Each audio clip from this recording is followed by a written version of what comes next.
Hello guys, hello everyone. Hello guys and everyone. Welcome back. Another day, Thursday. Thursday ba? Oo, Thursday nga. Webes na naman. At yun, akalain mo. Akalain mo guys, ano ako. 8 years na ako sa aking trabaho. Pero yun, it's a wonderful blessing. It's a wonderful blessing to me and to my other co-workers. Yan. Yung mga co-pioneer ko. The pioneer team. They are now 8 years. So, tuloy-tuloy lang sa pagtatrabaho.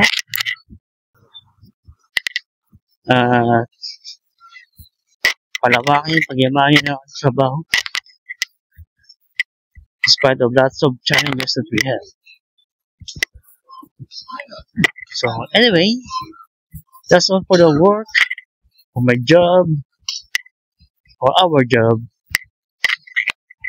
And ayun, ang ating sadya for today, yun, bibili akong isda. Yan, hindi ako nakapamili kasi inabot ako ng pagliligpit ng mga nagtitinda ng mga isda. Kaya ayun, hindi ako nakabili.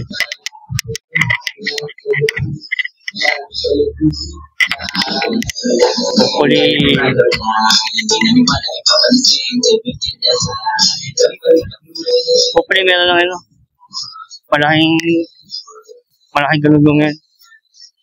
Pag malaki kasi sulit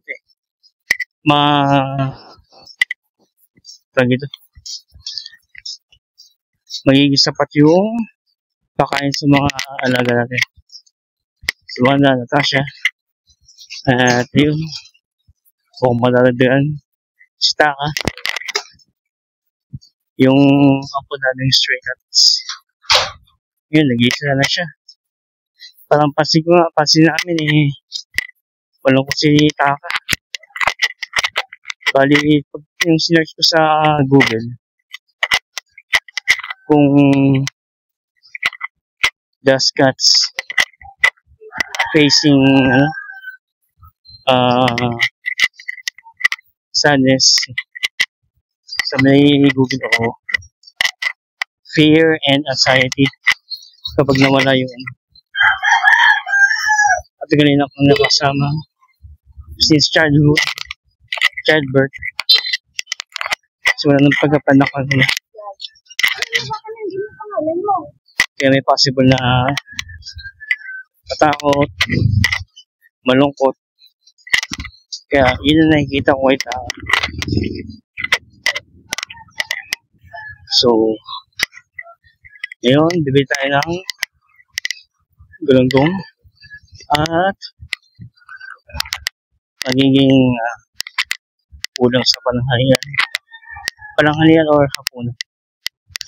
Yun. So, kamusta nga nyo guys? Ngayon, medyo ganun pa rin pa noon. Makulimlim, makaraw. Pero, mas mabuti rin ganyan ng panahon. Maayos at maaliwanas. So, see you later. And dito na ako sa pamilihan. See you around guys. Alright guys, welcome back. Just got home after ko mamili. So, sabi lang natin. Yan. So guys, ang mga pinamili ko. Yan.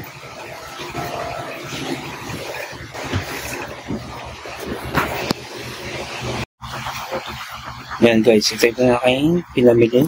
Yan. galunggong para kala Natasha and Wanda. Ito yung pangulam ng hita pitcho ng manok. Ito na kami, pinapalambot. Ipiprito yung mamaya. So itong galunggong na to, yung pirasong yan, 378. Ayan, lalaki. Malaki pinipili ko ng galunggong para suot yung pagkain nila. Kasi yung isang gantong, kalating buo, pati sila dyan.